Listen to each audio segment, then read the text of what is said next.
जय मां कामाख्या। आपका बहुत बहुत स्वागत है कामाख्या धाम में। कर्क राशि जनवरी माह सन 2022 कैसा रहेगा, आइए जानते हैं। लेकिन उससे पहले एक नजर डालते हैं मुख्य त्योहारों पर और हमको किस तिथि में कार्य नहीं करना चाहिए, कौन सी तिथियां हमारे लिए जनवरी माह में अशुभ हैं, जानेंगे वह भी। और जो ग्रह अशुभ हैं उनका क्या उपाय है वह भी जानेंगे। और मां कामाख्या के तांत्रिक उपायों के साथ हम आपके समक्ष हैं और वही उपाय जानेंगे जो कारगर है। आइए अब प्रारंभ करते हैं। अगर हम बात करते हैं सूर्य की, मकर संक्रांति 14 तारीख को है, तो 14 तारीख को सूर्य देव वह सप्तम भाव पर आ जाएंगे कर्क राशि में। वहां पे शनिदेव पहले से विराजित हैं। और अगर हम मंगल की बात करें तो वह छठे भाव में प्रवेश कर जाएंगे 16 जनवरी को। माघ मास की पूर्णिमा का स्नान है 17 जनवरी को, 13 जनवरी को लोहड़ी है और 26 तारीख को गणतंत्र दिवस है। और अगर हम बात करते हैं मंगल की, तो मंगल की दृष्टि कुंभस्थ बृहस्पति पर पड़ रही है इस समय। और निश्चिततः बृहस्पति पर जब मंगल की दृष्टि पड़ रही है और बृहस्पति देव अष्टम भाव पर विराजित हैं, क्या करेंगे ये? सुखों के कारक ग्रह बृहस्पति देव हमारे अष्टम भाव पर विराजित है। और अष्टम भाव जो कि शोक का होता है, दुख का होता है, संताप का होता है, पीड़ा का होता है और हमारे धोखे का होता है। कोई व्यक्ति हमको धोखा देने की फिराक में लगा रहता है। और यह कब तक रहेगा? तारीख नोट करिए पहले। यही बृहस्पति जब 13 अप्रैल को भाग्य स्थान पर पहुंच जाएंगे, तब भाग्य में उदय होगा। उससे पहले निश्चित हमको सावधान रहना चाहिए। और क्या करना चाहिए इस अशुभ ग्रह के लिए, और ये अशुभ ग्रह की दृष्टि कहां कहां पड़ रही है, आइए जानते हैं।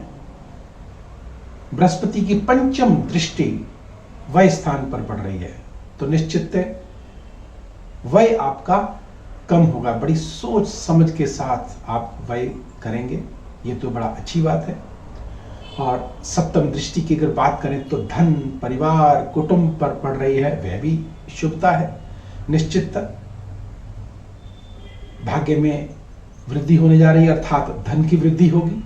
अष्टम भाव में होने के बावजूद भी निश्चित ये हमको फल मिलते हैं। अब नवम दृष्टि से अगर बात करें तो चतुर्थ भाव पर पड़ने का कारण आप कोई ना कोई नई वस्तु, कोई प्रॉपर्टी नई आप खरीद सकते हैं। लेकिन कब? जब तक मंगल देव अष्टम छठे भाव पर नहीं आते, क्योंकि मंगल इस समय स्व की राशि में बैठे हुए हैं और मंगल देव 16 जनवरी के बाद छठे भाव में आएंगे। अर्थात 16 जनवरी से पहले आप निश्चित कोई शुभ समाचार आपको अवश्य मिलने जा रहा है। और अब हम बात करते हैं अगर सूर्यदेव की, तो सूर्यदेव जैसे मैंने बताया आपको कि मकर संक्रांति है, तो यह 14 तारीख को यह सप्तम भाव पर शनि के साथ आ जाएंगे। और सप्तम भाव जो होता है वह हमारे परिवार का होता है, हमारे पार्टनरशिप का होता है, व्यवसाय में कह लो या गृहस्थ जीवन में कह लो। तो सूर्य शनि का एक साथ होना वहां पर निश्चिततः मतभेद पैदा अवश्य करेगा। और ऐसा ना हो इसके लिए क्या किया जाए? निश्चित एक महा उपाय हम आपको बताएंगे, जिसको करके आप इस माह को मंगल में अवश्य बना सकते हैं। और अगर हम बात करते हैं शुक्र देव की, तो वह छठे भाव पर विराजित हैं और चतुर्थेश के और एकादशेश के स्वामी होकर के छठे भाव पर। अगर मूल तक कुंडलियों में अगर देखा जाए तो शुक्रदेव यहां पर बैठे हुए शुभ फल देते हैं, लेकिन एकादशेश लाभ स्थान के स्वामी होकर छठे भाव में निश्चित आय का साधन जो है आते आते आपके हाथों से निकल जाना, या कहीं बीमारी में लग जाना, या कोई धोखे से हमको ले लेना, या हम उसी पैसे को ऋण स्वरूप दे देंगे अपने हाथों से। यह सावधानी आपको स्वयं बरतनी होगी और इसके साथ मैं आपको उपाय भी कराऊंगा, जिसको करके निश्चित इस अशुभता से आप अवश्य बचेंगे। और इन तिथियों को भी आप जानेंगे जिन तिथियों को हमको कार्य नहीं करना, अगर करना भी पड़े तो उपाय करके करिएगा। अब चतुर्थेश की अगर हम बात करते हैं तो निश्चित मन भी जो है वह हमारा विचलित हो जाएगा, परेशान हो जाएगा, रुग्ण हो जाएगा, मानसिक संताप हमको होगा। और ऐसा ना हो, मैंने आपको बताया, इसके लिए छोटा सा उपाय करेंगे, और वह भी किसका? मां कामाख्या का। मां कामाख्या जो आप जानते हैं तंत्र मंत्र की अधिष्ठात्री देवी है। अब हम बात करते हैं राहु देव की। जब भी राहु देव की बात आती है तो निश्चित यह ध्यान रखिएगा, यहां पर राहु जो है वृषभ राशि में लाभ स्थान पर बैठे हैं। जब लाभ स्थान पर बैठे हैं तो अचानक हमको कहीं ना कहीं से धन की उपलब्धि अवश्य कराएंगे। ये इनके इन प्रक्रिया, चाहे माध्यम कुछ भी हो, चाहे घूम करके माध्यम हो, लेकिन आपको धन अवश्य मिलने जा रहा है और वह स्थायी हो। इसके लिए आप अपनी मूल कुंडलियों का आकलन भी अवश्य करें कि अगर मूल कुंडली में राहु की स्थिति अगर अशुभ है तो यहां पर आपको शुभता नहीं मिलेगी। अपनी मूल कुंडलियों का आकलन भी अवश्य करें। अब राहु की बात करें तो राहु देव शेयर बाजार से भी जुड़े हुए हैं, सट्टा बाजार से जुड़े हुए हैं। जो जातक इस व्यवसाय से जुड़े हुए हैं उनके लिए तो विशेष सावधानी बरतने की आवश्यकता है, लेकिन अपनी मूल कुंडलियों में अवश्य आंक लें। लेकिन हाँ, यहां कर्क राशि जनवरी माह निश्चित लाभ की स्थिति में आप लोग हैं और यहां से सप्तम दृष्टि से यह पंचम भाव को देख रहे हैं, जो कि पंचम भाव भी निश्चित आपकी इच्छा शक्ति को प्रबल करता है।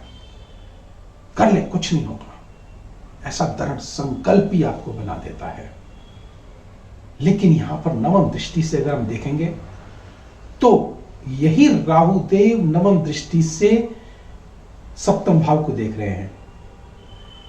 और जब ऐसा हो रहा है, या पीछे की दृष्टि से भी देखेंगे तो पंचम दृष्टि से देख रहे हैं और यह सप्तम भाव को देख रहे हैं, और वहां पर पहले से ही राहु और शनि विराजित है।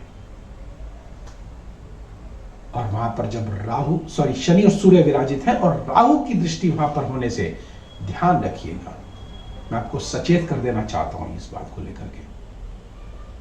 14 तारीख के बाद विशेष सावधानी आपको बरतनी पड़ेगी। आपको अलगाव की स्थिति पैदा हो सकती है, घर गृहस्थी में तनाव की स्थिति पैदा होगी, या तलाक तक की नौबत आ सकती है, विच्छेद की स्थिति पैदा हो सकती है, मतभेद पैदा होंगे। और सेम व्यवसाय में भी जो जातक पार्टनरशिप का कार्य करते हैं, पार्टनरशिप का व्यवसाय कर रहे हैं, उनके साथ भी स्थिति पैदा हो सकती है। और दैनिक आय का भी यही घर है, तो दैनिक आय में हमको दिक्कतें आ सकती हैं। और ऐसा ना हो, इसके लिए छोटा सा एक उपाय करेंगे, जिसके करने से निश्चित मैं आपको गारंटी दूंगा कि इस सभी समस्याओं से आप अवश्य निकल जाएंगे। वह क्या है? लेकिन उससे पहले आइए उन तारीखों को नोट कर लेते हैं जिन तारीखों को हमको कार्य नहीं करना। वह तारीखें कौन सी हैं, नोट कर लीजिए। 5 तारीख, 6 तारीख, 15, 16, 24 और 25 तारीख। भूल कर भी इन तारीखों को कार्य ना करें। अगर करना भी पड़े तो ध्यान रखिएगा अभी छोटा सा उपाय आपको दे रहा हूं, उसके करने के बाद ही करें। और मेरे पास इस माह तो विशेषतः ऐसे ऐसे सज्जन फोन कर रहे हैं, नेता लोग विशेषतः, और वह पूछते हैं कि गुरुजी हम टिकट देना चाहते हैं, जीतेंगे नहीं जीतेंगे, क्या करें।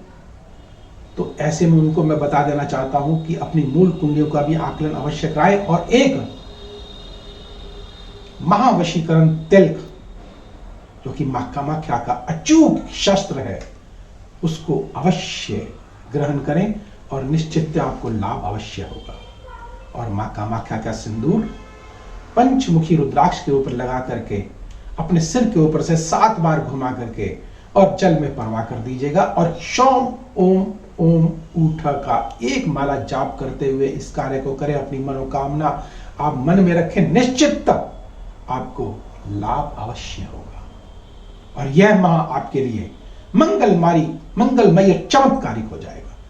लेकिन ध्यान रखें, अगला वीडियो आपके पास सबसे पहले पहुंचेगा, वह कौन सा है? तंत्र के ऊपर। मैंने पहले भी चर्चा की थी, वीडियो विस्तार में होता चला जा रहा है, लेकिन जाने से पूर्व सिर्फ एक छोटा सा निवेदन, लाइक करें, सब्सक्राइब करें और बेल बटन को अवश्य दबाएं, जिससे अगला वीडियो आपके पास सबसे पहले पहुंचे और आप लाभान्वित हो सकें। जय मां कामाख्या।